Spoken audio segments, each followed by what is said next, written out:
Perfecto. La última clase, bueno, las últimas clases empezamos ya a tomar la materia que tiene que ver con el lenguaje C++ como lenguaje de programación.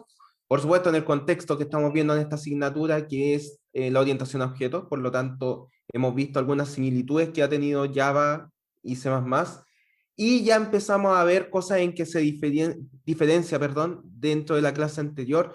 Por ejemplo, lo último que dejamos mencionado es la organización de archivos, en donde a diferencia de Java, cuando tú quieres crear un código, tú lo que haces es separar el código por clases, ¿cierto? Entonces va a tener que por cada archivo digital, no quiero decir físico porque no es algo físico, es algo digital, guardado en tu computador, pero por cada uno de los archivos va a ir asociado una clase, ¿ok? Entonces, si tú vas a tener definidas 4 clases, cada una de esas clases debería tener un archivo asociado, en donde debería estar la definición de la clase, cuáles son los atributos asociados a esa clase y cuáles son los métodos que va a contener esa clase, además de la implementación de esos métodos. Es decir, cuál es el código que se ejecuta cuando llamas a cada uno de los métodos de esa clase. En C++, por la herencia que tiene del lenguaje C original, esto es un poco distinto. Entonces, a pesar de que nada te impide hacer la definición de una clase en un solo archivo, tanto la definición como la implementación de los métodos, por lo general, lo que se estila es una organización de este estilo. Es decir, que lo que antes tú tenías como un solo archivo Java, donde tenías la definición de una clase, cuáles eran los métodos de la clase y sus respectivos atributos, todo eso en un solo archivo, además de las implementaciones, esto se crea a través de 2 archivos en el lenguaje C++, ¿ok? Entonces vas a tener un archivo que es el de cabecera, que es este archivo .h, donde va a ir lo que es la definición de la clase solamente. ¿Qué incluye esa definición? El nombre de la clase, cuáles son los métodos que tú vas a crear, pero sin indicar cuál es el código que se ejecuta cuando tú los creas, y además cuáles son los atributos de clase. Eso es todo lo que incluye el código. Por lo tanto, la implementación de cada uno de los métodos de clase va a ir en otro archivo, que es con la anotación que se indica acá, va a ser un archivo con extensión .cpp, el cual tiene que incluir la definición de la clase, que es la que aparece acá, para saber sobre qué clase vamos a implementar los métodos, y luego va cada uno de los métodos que tú vas a implementar, cada uno de las funciones dentro de la clase que vas a implementar en código. ¿Ok? Entonces, la notación, dijimos en la clase anterior que era la siguiente. Si tú tienes definida una clase llamada employee, por ejemplo, vas a tener acá solamente el encabezado de los métodos, es decir, la firma de cada uno de los métodos que va a contener la clase employee, y luego en el archivo .cpp, luego de llamar a la cabecera, vas a tener implementados cada uno de estos métodos, y para saber qué método vas a implementar se hace de la siguiente manera. Primero, indicas cuál es la clase del método que vas a implementar. Por ejemplo, en esta parte estamos implementando los métodos de la clase employee. Por lo tanto, ponemos el nombre de la clase employee y luego, seguido de doble 2 puntos, ponemos cada uno de los nombres de los métodos de la clase employee que queremos implementar en este archivo. ¿Ok? Por ejemplo, para el constructor tenemos que definir el método employee, que es igual que en Java cuando tú querías definir el constructor tiene el mismo nombre de la clase, por lo tanto acá estamos implementando el constructor employee, y luego, al igual que cualquier función de C o C++, van cuáles son los atributos de entrada, y si es que hubiera alguna salida, cuál es la salida. ¿Ok? Como este es un constructor, los constructores por definición no tienen salida, por lo tanto, acá no se pone nada. En cualquier otro método que no sea un constructor, como siempre van a ir las entradas, si aplica, y las salidas que tenga, o si no tiene ningún retorno, el método sería un void. ¿Ok? De esta manera, dentro, acá uno va a poner las implementaciones de cada uno de los métodos de la clase employee. La gracia que tiene esto es que tú puedes definir la cabecera sin haber implementado ningún método, lo cual tiene la primera ventaja que te ayuda a ti a organizar tu código, es decir, sin haber implementado los métodos de la clase, tú podrías definir cuáles son los métodos que va a tener cada una de tus clases.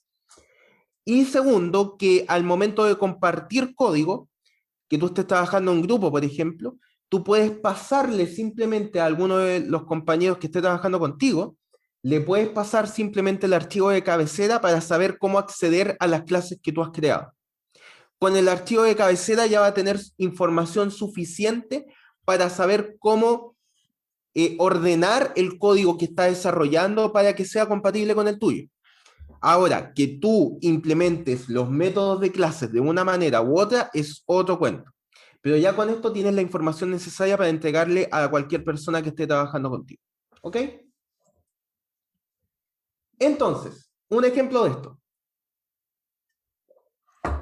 Veamos, por ejemplo, lo que ocurre si nosotros queremos definir una clase de tipo punto. ¿Ok?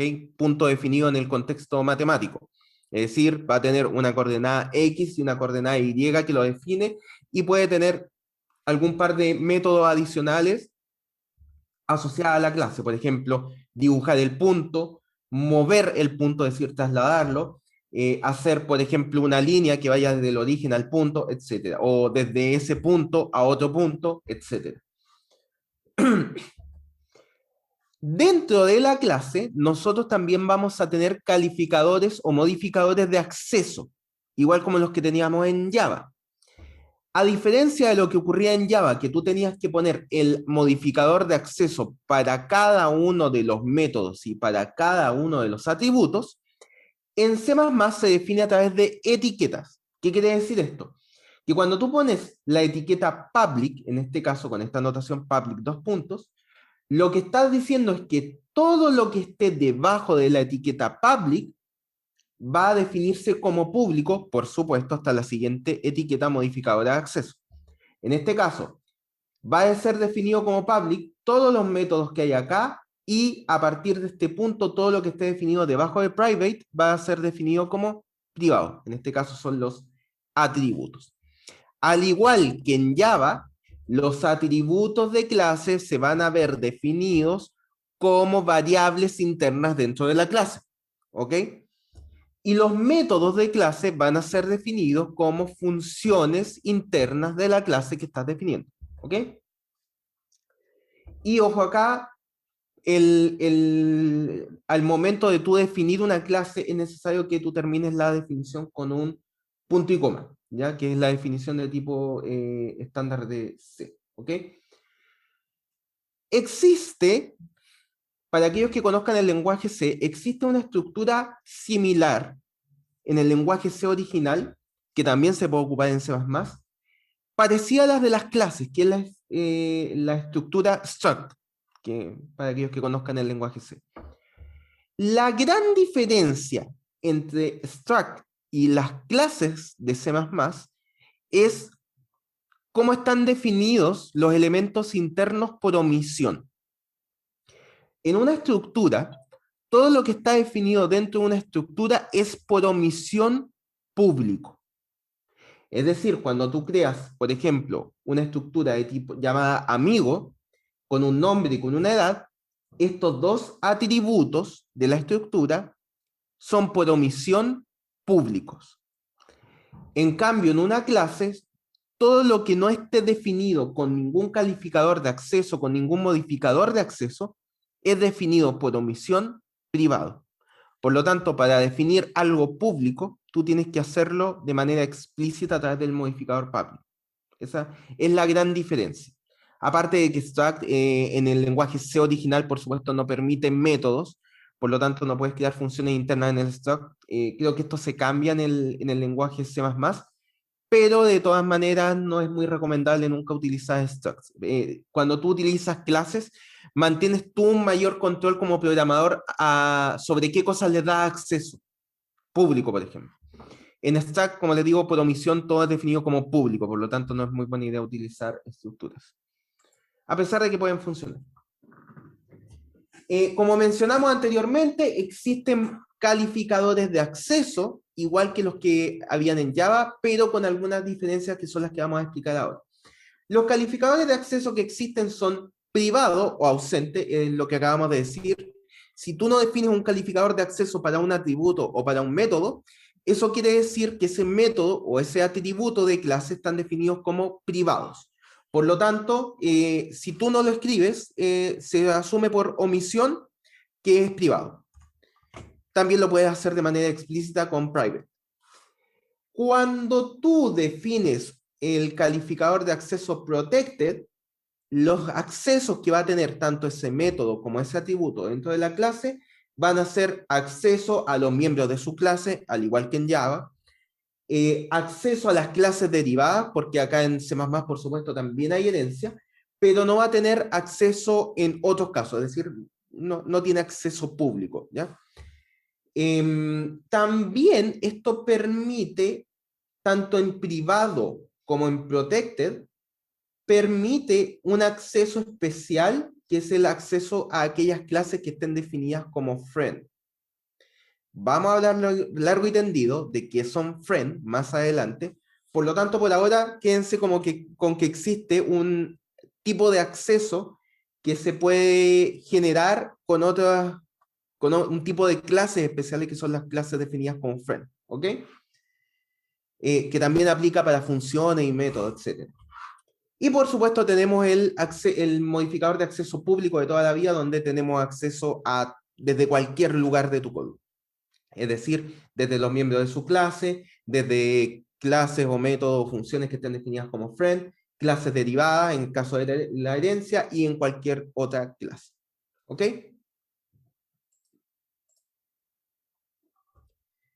Perfecto.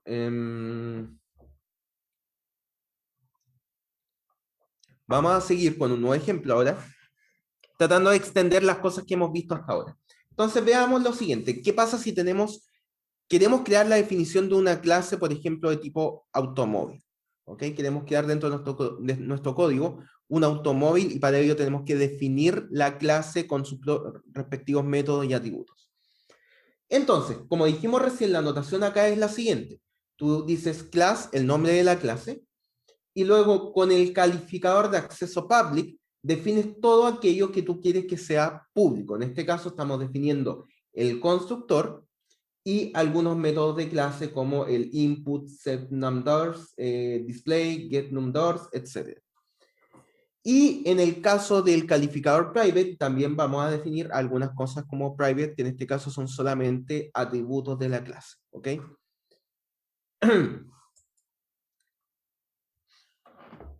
Perfecto. Dentro de C++, los métodos de clases que tú puedes definir, o funciones miembros, como se dice en la jerga de C++, tenemos varios tipos. Tenemos funciones miembro que son de tipo accesor, que lo único que hacen es, como dice su nombre, acceder a los atributos de la clase. Entonces va a retornar un valor a partir de lo que está accediendo de los atributos de clase. Vamos a tener los mutadores, que lo que hacen es modificar alguno de los atributos o más de algún atributo a la vez dentro del objeto que está siendo llamado. Tenemos los constructores de toda la vida, que son aquellos métodos o funciones miembros que modifican, perdón, no que modifican, sino que inicializan el estado interno que va a tener el objeto que se está instanciando. Y la gran diferencia en C++ es que adicionalmente a los constructores, vamos a tener un set de métodos adicionales que son los destructores. Cuando nosotros en Java creábamos un objeto, se llamaba el constructor para inicializar ese objeto. En el momento que tú dejabas de utilizar ese objeto en tu código, Java automáticamente detectaba eso, corriendo un programa que se llama el Garbage Collector, el recolector de basura, que lo que hace es identificar todos aquellos objetos que ya no están siendo utilizados. Por supuesto, hay una lógica detrás de esta inteligencia de saber cuándo un objeto dejó de usarse o cuándo una referencia dejó de usarse o no. Y en el momento que se determina que un objeto ya no es necesario en el código, se libera de la memoria. Eso Java lo hace automáticamente. En C++, esto no ocurre. Cada vez que tú creas un objeto en memoria dinámica, tú eres el encargado no solo de liberar ese objeto, sino de cualquier referencia que pueda existir dentro del objeto. Si tú, por ejemplo, tienes automóvil y dentro de automóvil tienes definido las ruedas, y las ruedas también las creas como objeto en memoria dinámica, porque las ruedas va a ser otro objeto, al momento de eliminar o liberar el automóvil de la memoria, tú estás encargado de liberar también cada una de las ruedas que tú creaste que también está en memoria dinámica. ¿Ok?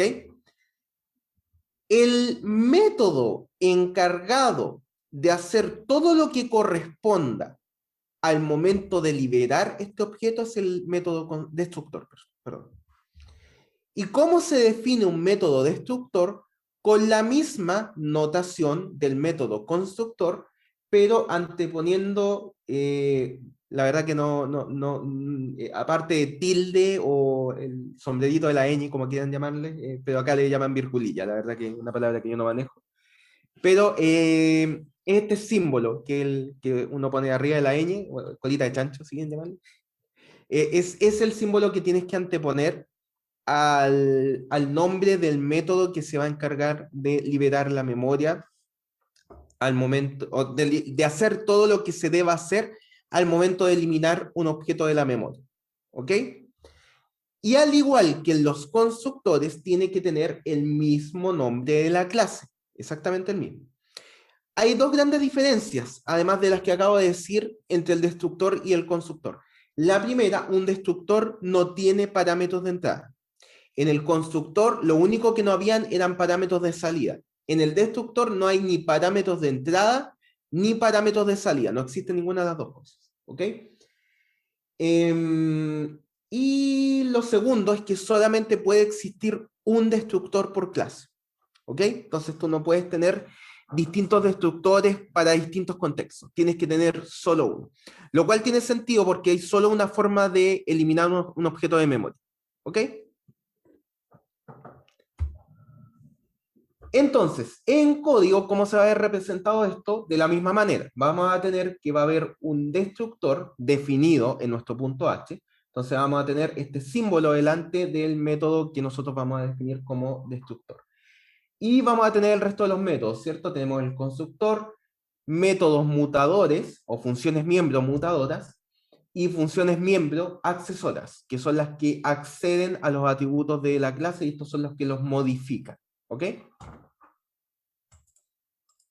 No sé si hasta acá hay alguna consulta. Aquí veremos lo mismo que ya vimos en Java, pero en C++. Como ya les he explicado en harto detalle Java, voy a tratar de, dentro de lo posible, hacer las similitudes que existen entre C++ y Java. Por supuesto, hay cosas que son específicas del lenguaje C++, como ya vieron recién el destructor, eso no existe en Java. Así que en la medida que aparezcan cosas que son específicas del lenguaje, las vamos a ir conversando con un poco más de detalle. ¿Sí?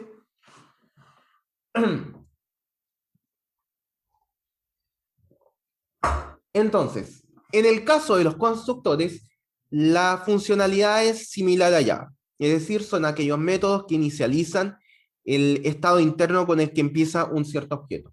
De la misma manera, si nosotros definimos un arreglo de objetos, como por ejemplo acá creamos un arreglo llamado drawing de tamaño 50 y que pertenece a la clase point, lo que estamos haciendo es llamar en este caso al constructor por omisión, al constructor por default, 50 veces. Por lo tanto, en este caso, estaríamos llamando a ese constructor.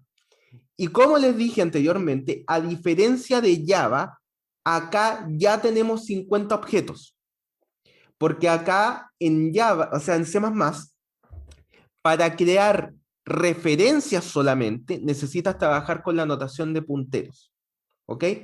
Por lo tanto, en este caso, a diferencia de Java, en donde esto solamente creaba las referencias y después tenías que ir creando objeto por objeto a cada una de las referencias, acá no, tú tienes en memoria los 50 objetos de tipo punto. ¿Ok?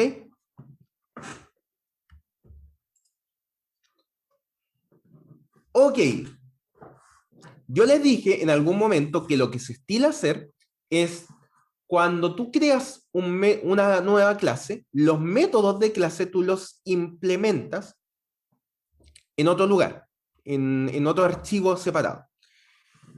Pero em, existen contextos en que es buena idea implementar inmediatamente el método de la clase dentro de la misma clase. ¿Ok?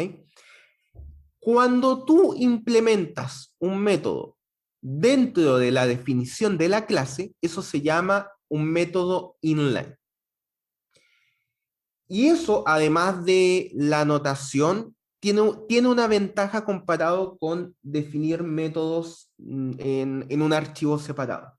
Un método, o sea, una ventaja técnica. Y es la siguiente. Cuando tú creas la implementación del método en un archivo separado, lo que estás haciendo es cargar al inicio del programa la definición de la clase y, por supuesto, de sus métodos, y en el momento que se llama al método de la clase, recién ahí se va a buscar al archivo que corresponde y se carga en la memoria. ¿Ok? Como definición del método o del miembro función. ¿Ya? Entonces, eso si tiene la ventaja de que está mejor ordenado, tiene la desventaja de que es un poco más lento hacer este proceso de ir solo en el momento que se llame el método a cargarlo en la memoria para poder utilizarlo. ¿Ok? Entonces tú puedes decir que quieres utilizar de mejor manera la memoria y para eso lo que se puede hacer es crear la implementación de la función miembro en el mismo archivo donde creas la clase. Lo que va a producir eso, perdón, es que al momento de cargar la clase con su definición, también se carga la definición de la implementación del método inmediatamente. Por lo tanto, cuando yo quiero utilizar ese método, el acceso va a ser mucho más rápido, porque ya va a estar cargado en la memoria. ¿Ok? Eso es buena idea cuando tú estás hablando de implementaciones de métodos que son pequeñas. Y con pequeñas me refiero a que tienen pocas líneas de implementación. Porque si tú, por ejemplo, tienes un método que tiene, qué sé yo, 200 líneas en su implementación, y tú lo creas como un método inline, como va a estar cargado en la memoria desde el principio, eso que, independiente que no se esté usando, eso quiere decir que va a estar todo ese rato cargada en la memoria. Y por lo tanto vas a tener utilizado un sector de memoria que a lo mejor no se utiliza. ¿Ok? Entonces, en estos casos, la verdad que es mejor idea tener, cuando son métodos que tienen implementaciones muy largas, es mejor idea tener la implementación en un archivo separado. ¿Ya? Por lo tanto, lo que se hace normalmente es cuando tú tienes constructores que son pequeños, por ejemplo, ahí se utilizan métodos inline, y también cuando tienes métodos, los que dijimos recién, accesores, ¿ok? Que son pequeños. De esta manera, la verdad que tener métodos cargados que tienen una o dos líneas no genera mucho problema. Pero cuando son ya más extensos, por lo general lo que se hace es dejarlos como separados en otro archivo. Eso no quita que esto era un tema importante cuando tú estabas hablando hace muchos años, donde el acceso a la memoria RAM era un bien preciado y poco común, ¿ya? Entonces había poca memoria RAM y por lo tanto el acceder de manera correcta a la memoria RAM era algo importante. Con la cantidad de memoria RAM que tienen los computadores, servidores, etcétera, del día de hoy, esto no es un problema tan grave. Entonces, en la mayoría de los casos, incluso no va a tener ningún gran efecto, porque además los procesadores son súper rápidos ahora, no va a tener ningún efecto importante en la velocidad de tu programa que tú los pongas fuera o dentro del archivo. Pero puede ser que si tú estás trabajando con microprocesadores, utilizando el lenguaje C++, pueda ser un tema importante. ¿Sí? Entonces, esto es lo que se llama un método inline. Por lo tanto, las funciones o métodos de los funciones miembros que se definan en otro archivo, en otro momento, son las que se llaman funciones outline. Entonces, ¿cómo funciona esto? Como lo dijimos recién, la notación es la siguiente. Tenemos el nombre de la clase de la cual queremos implementar algún cierto método y luego a través de la notación doble dos puntos indicamos cuál de todos los métodos dentro de esta clase es el que queremos implementar. En este caso, lo único que estamos haciendo es inicializar mx y mi, que estas son variables internas de la clase punto, con algún valor. En este caso, como estamos en el constructor por omisión, se inicializan en 0. Por lo tanto, si tú creas un punto sin parámetros de entrada, lo que estás haciendo es inicializarlo en el origen. ¿Ok? Este operador de doble dos puntos que aparece acá es el que se llama de resolución de alcance. Porque dentro de la clase punto estás resolviendo cuál de todos los métodos dentro de esa clase es el que quieres acceder. ¿Ok? Y eso es lo que se llama como un método offline. ¿Hay hasta acá alguna consulta?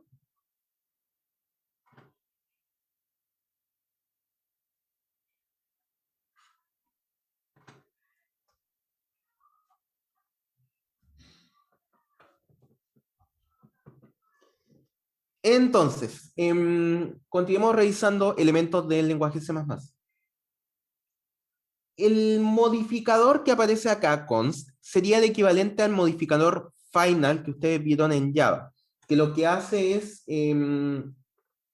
evitar cambios no deseados, ¿ok? Entonces, simplemente impide que nosotros hagamos, o sea, perdón, no es igual que final esto. Lo que hace const es, explicado, sería impedir que se hagan modificaciones a los atributos internos de la clase. Eso es lo que está haciendo const. Entonces, imagínate que tú tienes un método que se llama display, que lo único que hace es mostrar por pantalla los valores de los atributos internos de la clase.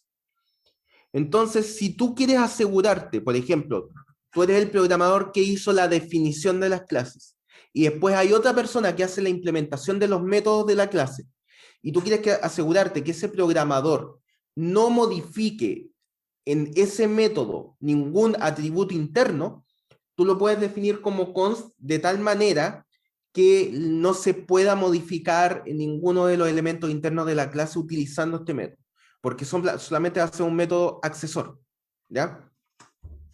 Entonces, no es una obligación, si tú no pones esto y dejas exactamente el mismo funcionamiento, va a funcionar exactamente igual, pero esto te obliga a que internamente en la implementación, lo que tú estás implementando no modifique ninguno de los atributos internos.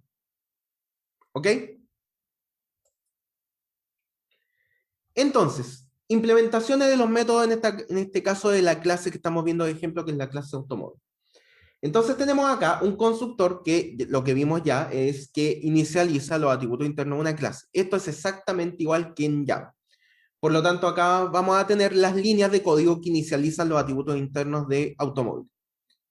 Y luego tenemos las implementaciones de cada una de las funciones miembros de la clase automóvil en este caso.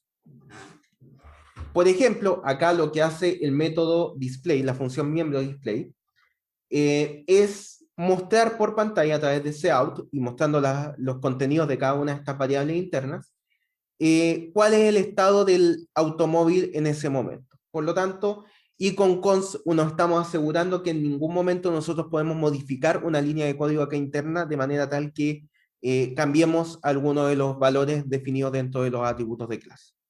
¿Ok? Lo mismo acá, tenemos otra implementación de un método. En este caso lo que hacemos es inicializar algunos de los valores internos de algunos de los atributos de la clase utilizando un método. En este caso es input.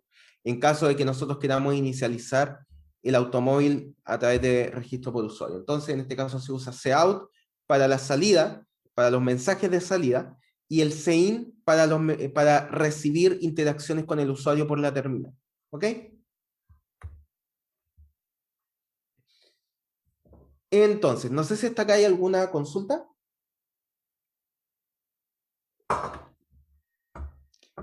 Acá lo que estamos haciendo en su mayoría es hacer símiles de las cosas que nosotros veíamos en Java y viendo cosas particulares que tiene el lenguaje C++, por supuesto. ¿Ya? Entonces, continuamos. El tema de la sobrecarga también se puede implementar en C++, al igual que Java. Esto quiere decir que, por ejemplo, en el caso de los constructores, nosotros podemos definir varios constructores y la forma en que nosotros sabemos cuál de todos los constructores el que vamos a llamar es a través de las firmas, es decir, y verificando cuáles son los atributos de entrada. Es decir, no es lo mismo llamar al constructor sin parámetros de entrada, por lo cual se llamaría el constructor por omisión, que tener un constructor que tenga 1, 2, 3, 4 parámetros de entrada y que el primer parámetro sea un string, el segundo sea un entero, el tercero entero y el cuarto entero. ¿Ok? Ahora, la gracia que tiene C++ es que algunos de estos parámetros tú los puedes obviar en ciertas circunstancias. La notación que se está utilizando acá es, por ejemplo, y esto aplica para constructores y para métodos de clase también, lo que está diciendo acá es que este constructor se llama con un string como primer parámetro, con un entero como segundo parámetro, con otro entero como tercer parámetro, y en el cuarto parámetro, si yo lo entrego, si yo, por ejemplo, en el cuarto parámetro entrego un 5, en size va a ser 5 y por lo tanto se va a inicializar el objeto en este caso en consecuencia a lo que nosotros entregamos en el tamaño del motor, que sería un 5. Si yo no lo defino, por omisión voy a suponer que el tamaño del motor es 2. ¿Qué quiere decir esto? Que, vamos a hacerlo acá, aquí, déjenme agrandar esto.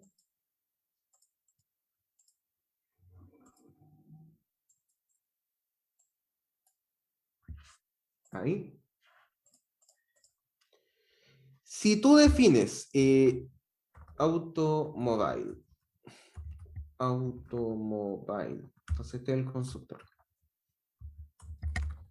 Entonces string A, int B, int C igual 2, y acá tiene el código de implementación de esto. Si tú creas automobile M, por ejemplo, por lo tanto, acá ya tenemos un objeto M. Recuerden que acá es diferente de Java, que tú tenías que siempre poner el new para crear un objeto, en este caso no. Si yo hago como esto es un constructor, tendría que inmediatamente hacer hola. Entonces, estoy definiendo que el primer parámetro, esta A que yo puse acá, sea igual al valor que estoy entregando por entrada, es decir, hola. El segundo parámetro sería, qué sé yo, 5. Por lo tanto, B en este punto vale 5. Y si yo ingreso C, en este caso pongámosle un 10, por ejemplo, la variable C, como yo ingresé este parámetro, va a valer 10. ¿Ok? Para este llamado. Si yo creo otro objeto,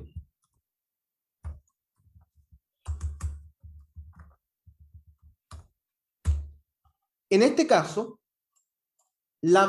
el parámetro de entrada A va a tomar un valor de chao, que fue el parámetro que yo entregué en el constructor de este objeto. El parámetro de entrada B va a tomar un valor de 3 en este caso, y es el valor que yo estoy entregando dentro de entrada. Y como en este caso en particular no di un tercer parámetro, se va a suponer que C vale 2. Es como un valor por omisión. Si yo no entrego este parámetro de entrada, lo asumo de la definición del método. ¿Ok? Insisto, esto aplica tanto para métodos de clase como para constructores. ¿Ok? Se puede aplicar lo mismo.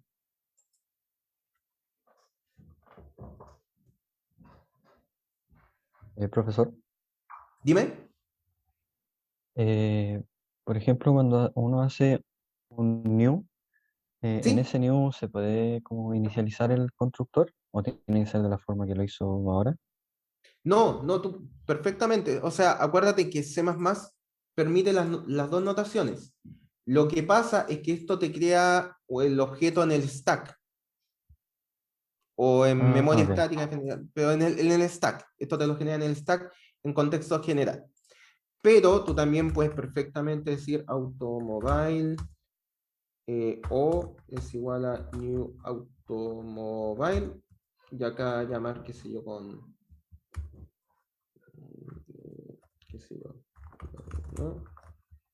1 y 1 y 2, perdón. Así. Y esto, y por supuesto esto como es memoria dinámica, tengo que quedarlo como puntero. Entonces, crea un puntero y ese puntero lo asigno al elemento que yo creé en la memoria dinámica. Ya, ¿Sí? Esto sí, es más gracias. parecido a lo que ustedes hacían en Java, sin considerar el puntero. Claro, ahí Profe, me ¿me puede quedó repetir claro, la gracias. diferencia entre uno y el otro? Claro, lo que hace esto crea un objeto en el stack inmediatamente, esta notación de acá.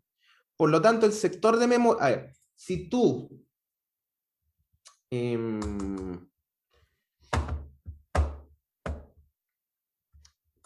diferencia. Imagínate que tienes una función f acá.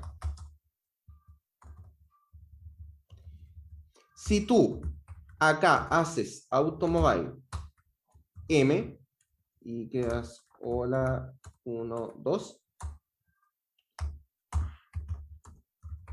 el objeto m se encuentra en el stack asociado a la memoria de la función f. ¿Qué quiere decir esa frase?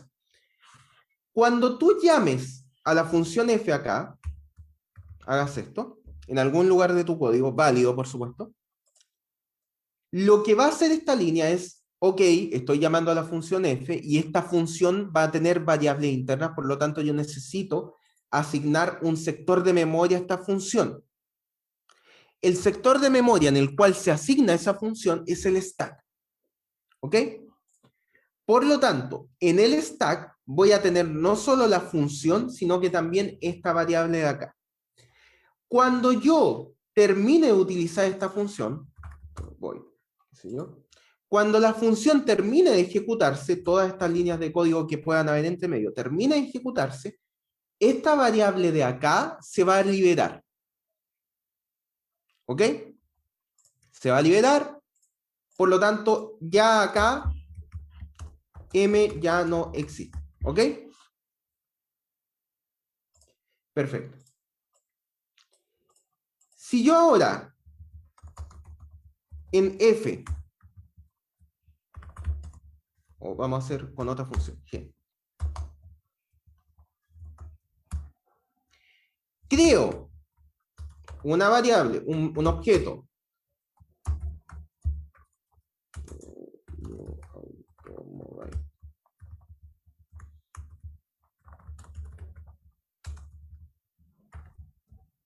uno, un, dos. Este objeto ya no se encuentra en el stack, se encuentra en memoria dinámica. Perdón, este objeto de acá está el objeto. ¿Cuál es el problema de esto? El objeto se encuentra en memoria dinámica. Por lo tanto, para tú deshacerte de este objeto en algún momento, tienes que liberarlo tú manualmente, como programador de C++. ¿Ok?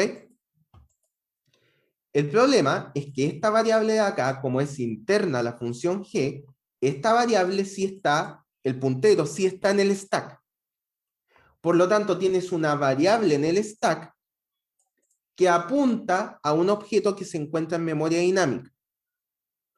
Si tú no liberas esto, cuando tú llames a la función g por acá, la variable p, puntero p, se va a liberar cuando termine la ejecución de G, pero el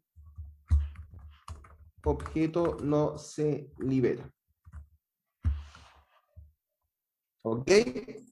Por lo tanto, si tú llamas 100 veces a la función G, lo tienes dentro de un ciclo for, y no haces la liberación, vas a dejar 100 objetos, o sea, 100 espacios en memoria de tamaño automóvil tomados. Si tú no lo haces. Entonces son sectores de memoria que se acceden de manera distinta y se manejan de manera distinta. ¿Cuál es la ventaja de hacer esto? Que si tú, por ejemplo, acá, a esta variable que está en el stack, tú ahora quieres retornar esto, ¿cierto? Automóvil. Imagínate que quieres retornar un objeto de tipo automóvil. Y tú haces esto acá, return m, como lo estábamos haciendo acá, el objeto m ya no tiene sentido fuera de la función.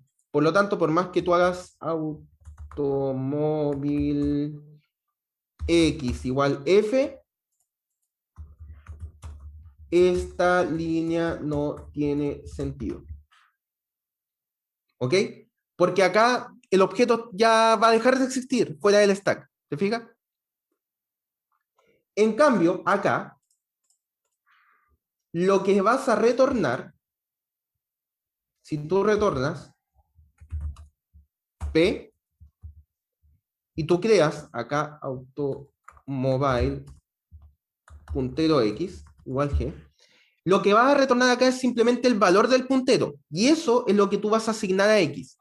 Por lo tanto, como este objeto se encuentra fuera del stack, en la memoria dinámica tú puedes perfectamente acceder al objeto a partir de la variable X. Por lo tanto, en este contexto tú podías acceder a un objeto que tú creaste dentro de una función o un método. ¿Cómo era que se liberaba la memoria ahí? ¿Tú te refieres acá dentro de la función G? Todavía no lo vemos, ya, pero les voy a adelantar. Esto se hace con un... Acá. Se hace con delete P. ¿Ya? La liberación de memoria dinámica depende de si estás utilizando notación de C++ o de C. Hay una función que te permite liberar memoria que es free, que la vamos a ver, y también está el operador delete. ¿Ya? Ambos lo que hacen es liberar memoria, pero uno viene de C, por lo tanto tiene las limitaciones de C, y el otro es parte del lenguaje C++. Por lo tanto, permite no solo liberar elementos normales como variables de tipo puntero, sino que también objetos. ¿Ya? Tiene una pequeña funcionalidad distinta. Pero esa es la gran diferencia. Y en este caso, con const, lo que estamos diciendo acá, dentro de este constructor, es que lo que estemos pasando por entrada no puede ser modificado. ¿Ok? Entonces, en este caso estamos pasando una referencia. Nosotros ya hemos hablado de esto de las referencias, los alias, ¿cierto? Que esta notación parecía a la de punteros. Entonces, estamos pasando un objeto A al constructor y lo que estamos diciendo es que ese objeto A no puede ser modificado. ¿Ok? A diferencia de cuando poníamos const afuera, que decíamos que los atributos internos no podían ser modificados, lo que estamos diciendo acá es que el objeto que estamos pasando no puede ser modificado. ¿Ok? Profe, Dime, con la diapositiva anterior. dime. Dice, esta notación señala que este argumento es opcional. ¿Qué notación? Esta, la que hablamos anteriormente. Esta de acá. ¿Qué notación hay ahí? Yo solo veo que está en rojo. Y dice igual 2. ¿Ya? Eso fue lo que explicamos recién. Es que no entendí. Ok, de nuevo entonces. Dijimos que cuando tú pones un método o un constructor con esta notación de acá, es decir, tú lo que estás diciendo acá es que tienes un valor por omisión para esta variable. Entonces, si creas un objeto con los 3 argumentos de entrada, este primer argumento lo asocias con esta variable, este segundo argumento lo asocias con esta variable y este tercer argumento con esta variable de acá. Porque creaste un constructor o un método que tiene 3 parámetros de entrada. Hasta ahí estamos claros. Sin embargo, como este este parámetro de entrada, tú le diste un valor en caso de que tú no lo ingreses como parámetro de entrada, lo que estás diciendo es que si, por ejemplo, creas un objeto, ahora en vez de con los 3 parámetros, con 2, lo que estás diciendo es, este elemento de acá equivale a esta variable, este parámetro de entrada, este de acá equivale a este parámetro de entrada, y como no agregas un tercero, supones que C vale 2, y utilizas C igual a 2 como parámetro de entrada. ¿Ahí sí? Gracias. Ahí sí, Listo. sí. Ya. ¿Alguna otra consulta? Yo, profe, Cuéntame.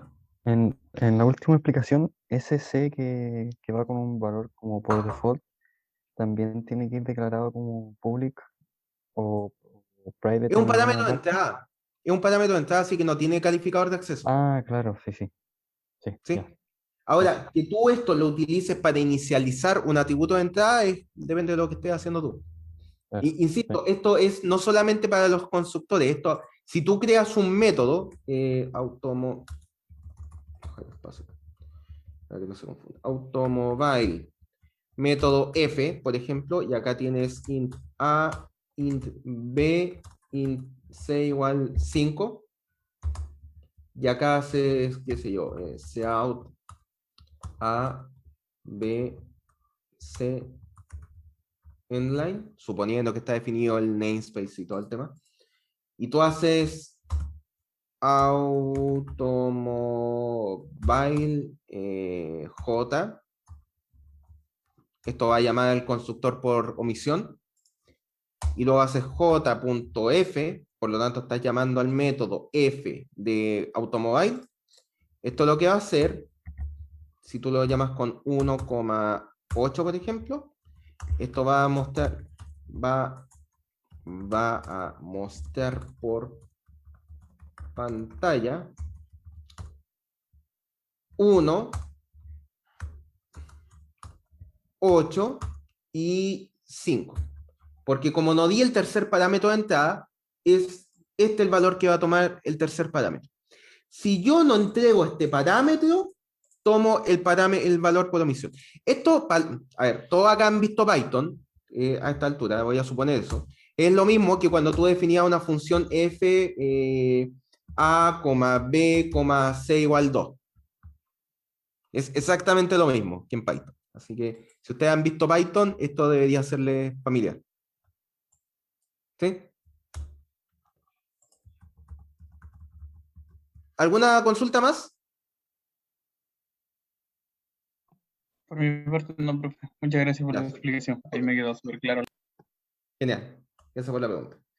Perfecto.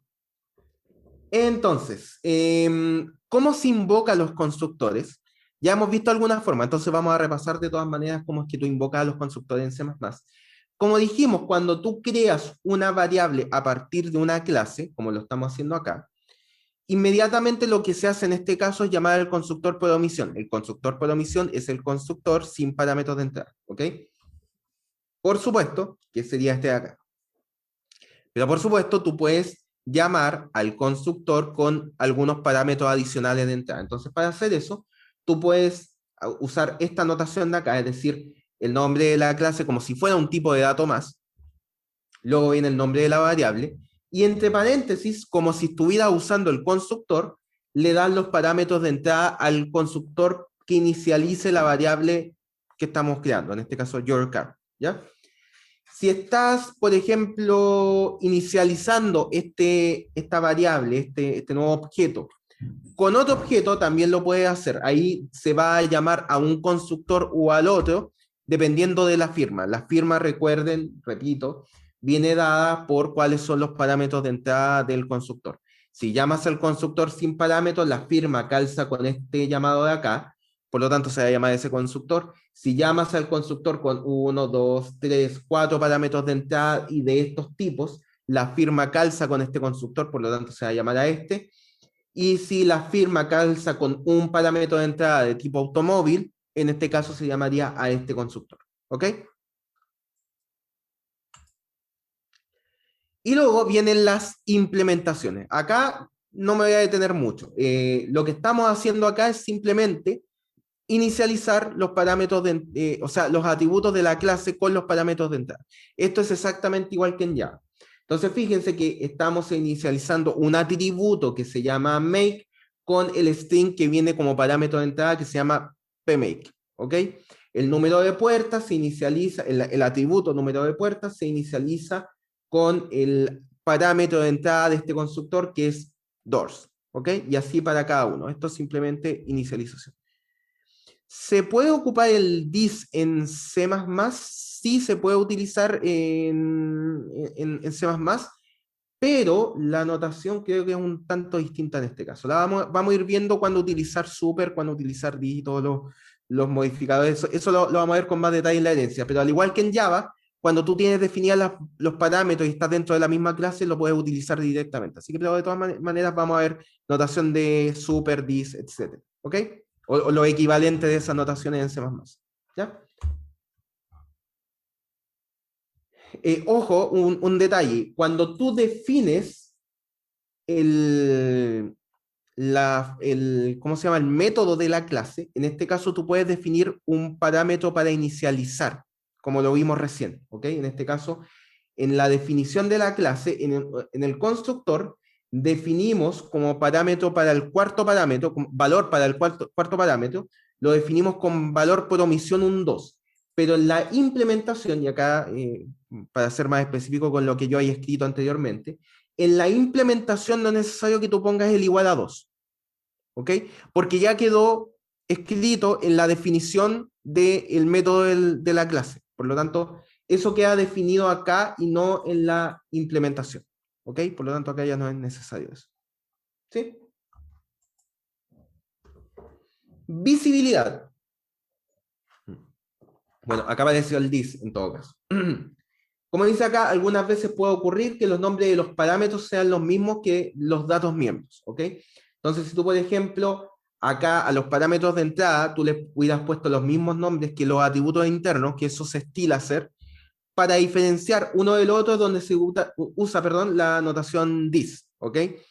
La única diferencia acá entre el this de Java y el this de C++ es que en vez de acceder a través de la notación punto, tienes que utilizar esta notación tipo flecha, que es un guión y un mayor que, ¿ok? Esta notación la vamos a ver en mucho más detalle más adelante, porque es notación que tiene que ver con punteros. Entonces la vamos a ver en mucho detalle. Por ahora, véanlo como una notación para utilizar this dentro de un método o un constructor, ¿ok? Dentro de la clase, en verdad. Entonces, como dice acá, para hacer una distinción se puede usar el calificador this, el cual es un puntero definido por el sistema, ¿ok? Entonces this va a ser simplemente un puntero, y con esta notación tú estás accediendo a un atributo a partir de este puntero. Ya vamos a ver cómo se opera eso más adelante. ¿Ok?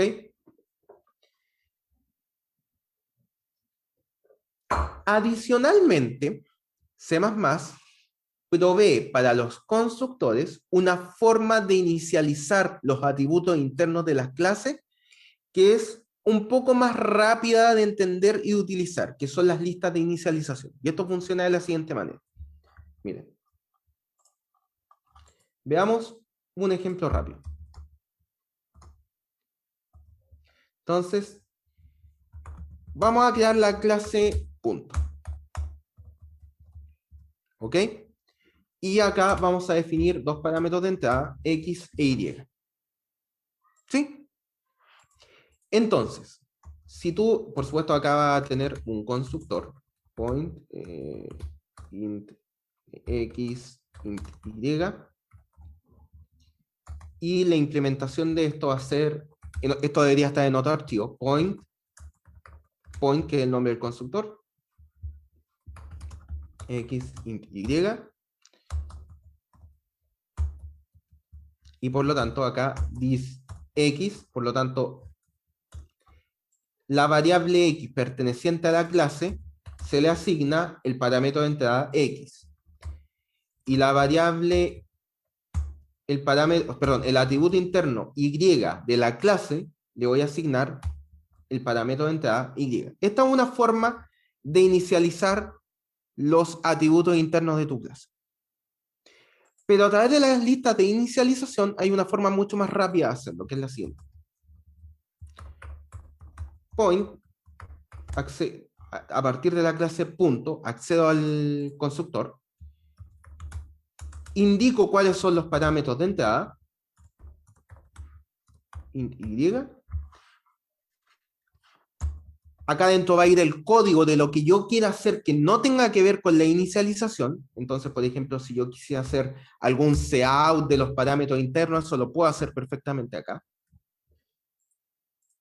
Pero en este punto voy a hacer la inicialización de los atributos internos de la clase punto utilizando la notación de lista de inicialización. ¿Ok? ¿Cómo funciona esto? Primero pongo 2 puntos para indicar que a continuación voy a poner una lista de inicialización. Y esto funciona de la siguiente manera.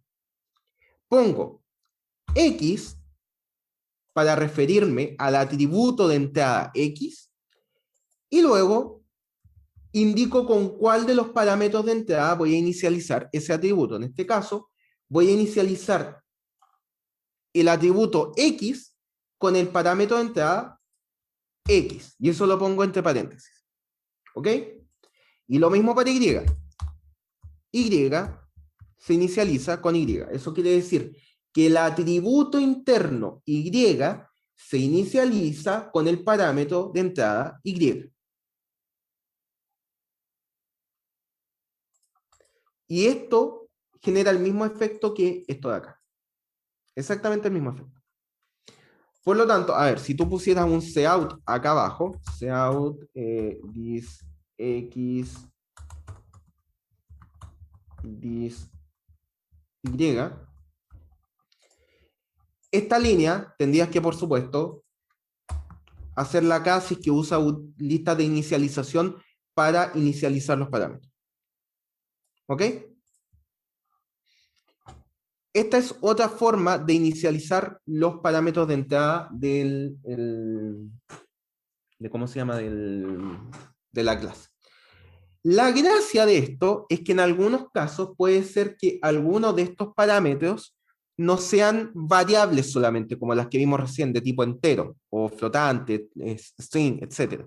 Sino que puede ser que alguna de estas cosas que tú quieres inicializar internamente como atributos de la clase sea otro objeto de otra clase.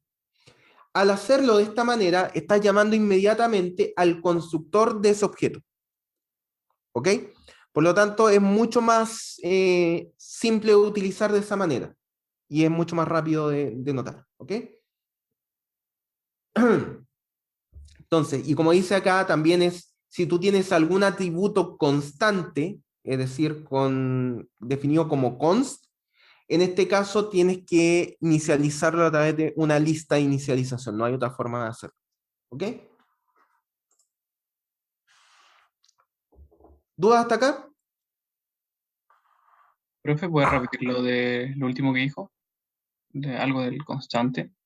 Ah, sí. Que, por supuesto, tú, dentro de tu definición de la clase, no sé si hay algún ejemplo acá, creo que no.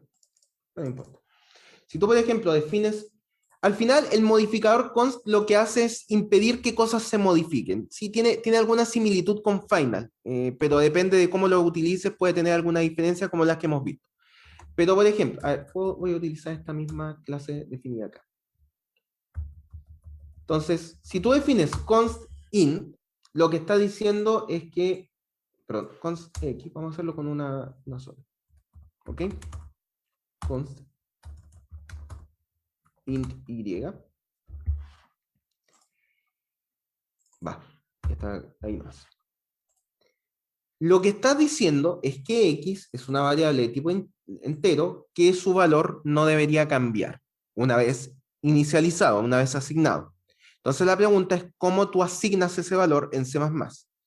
Para tú asignar ese valor en C++, con esta notación tú no puedes hacerlo. Porque es como que estás modificando el valor, en este caso. Así lo toma C++. La única forma de inicializar un atributo interno a una clase definido con const es esta forma. Con lista de inicialización. De esta manera tú estás diciendo que el atributo X se inicializa, y por supuesto como es constante después no cambia, se inicializa con el parámetro de entrada X. ¿Sí? Sí, entendí, profe. Gracias. Ya, súper. Ya se tipo la pregunta. Profe, Perfecto. Dime. en ese último ejemplo de point, ¿por qué al inicializarlo en la lista después ocupa los this? Porque ya están inicializados. Acá estoy accediendo a ellos nomás.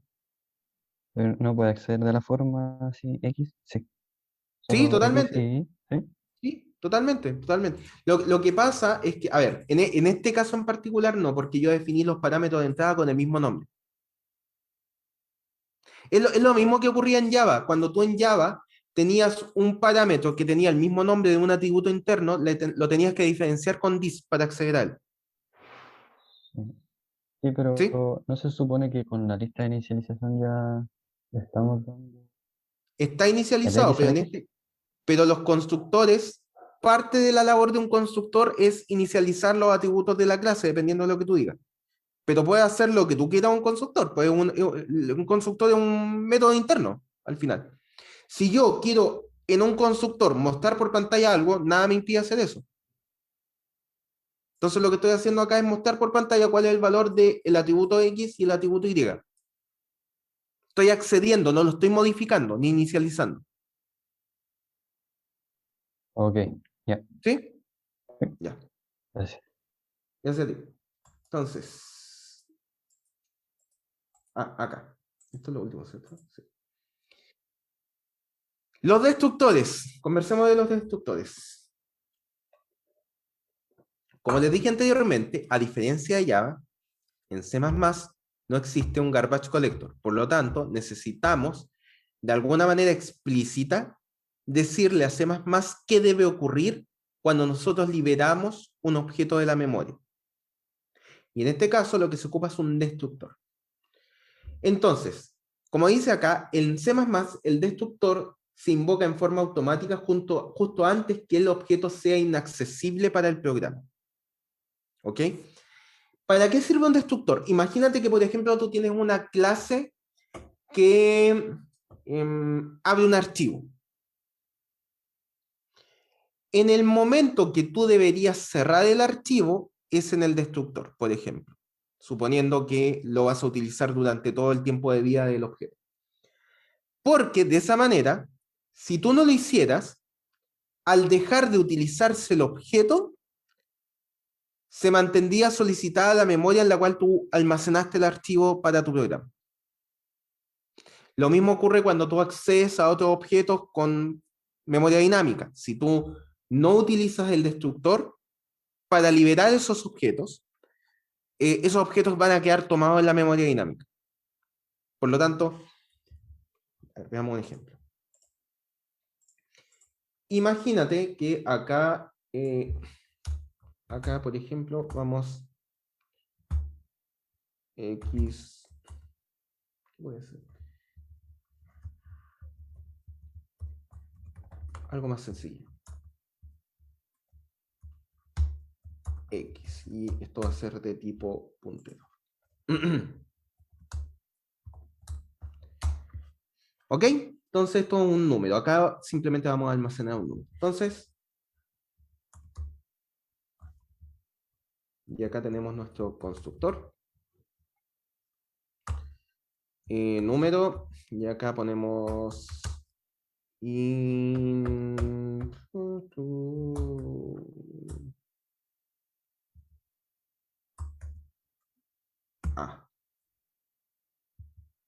perfecto.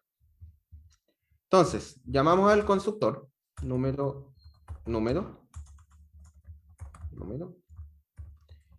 int a, y por ejemplo podemos utilizar una lista de inicialización para inicializar x con a.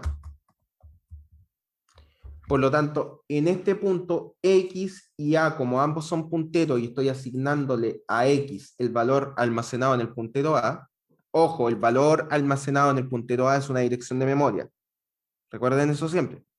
Entonces, en x va a estar apuntando al mismo sector de memoria que a. ¿Ok? Entonces, vamos a hacer un llamado de esto. Vamos a crear una variable P, que es igual...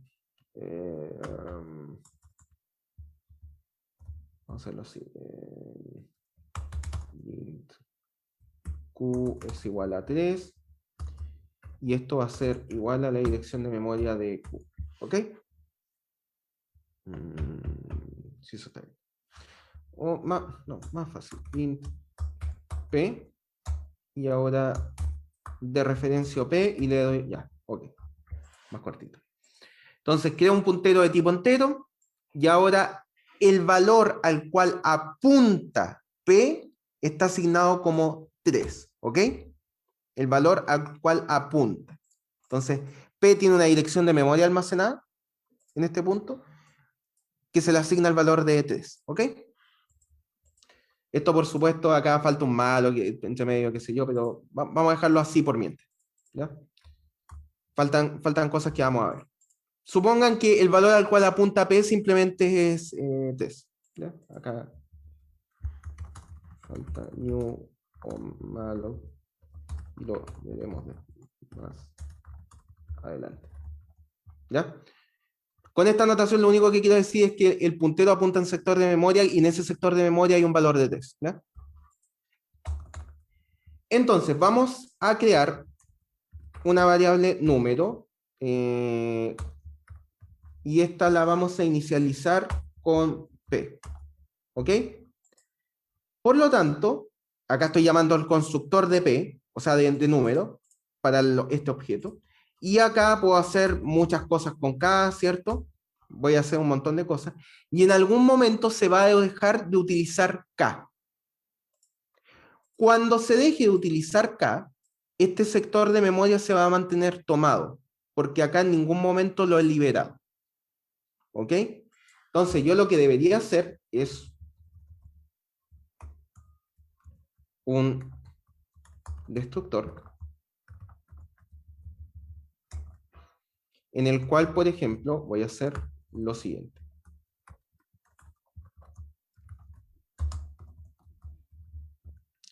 Esta notación nuevamente la vamos a ver cuando veamos memoria dinámica en C++, pero simplemente como ejemplificación, vamos a hacer un delete de X. Por lo tanto, de esta manera, vamos a liberar el sector de memoria al cual estaba apuntando la variable X.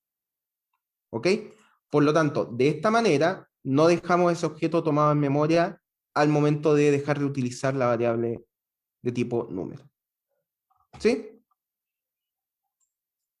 Y eso es lo que hace un constructor, o sea, un destructor. Lo que hace es todo lo que se necesite hacer antes de liberar un objeto de la memoria en C++. ¿Hay alguna consulta hasta acá? ¿Algo que no haya quedado claro?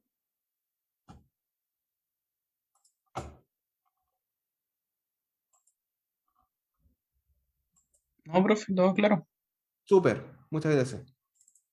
Ya, déjenme por lo menos dejar mencionado lo que vamos a ver en la siguiente clase antes de que se vayan. Entonces, bueno, todas estas cosas que medio he mencionado a la rápida las vamos a hablar con harto más detalle. Vamos a hablar de qué es lo que hace const como modificador, las referencias, estos alias de los cuales habíamos hablado, y un elemento que se utiliza bastante en C++ para temas de verificación de parámetros de entrada y otras cosas que son los ASER, que es algo parecido al tratamiento de excepciones, a pesar de que en C++ existe tratamiento de excepciones, pero es una forma simplificada de verificar que un elemento de entrada es correcto o no. Lo vamos a ver de qué se trata con harto detalle en su momento, y eso es lo que vamos a ver la siguiente clase, ¿ok? Entonces, díganme por favor si hay alguna duda o consulta final de lo que hemos visto el día de hoy, si no, dejamos la clase hasta acá.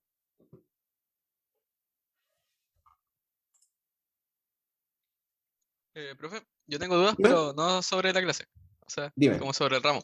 Estaba viendo en la planificación y salía que ya deberíamos haber hecho la inscripción de tema para el proyecto.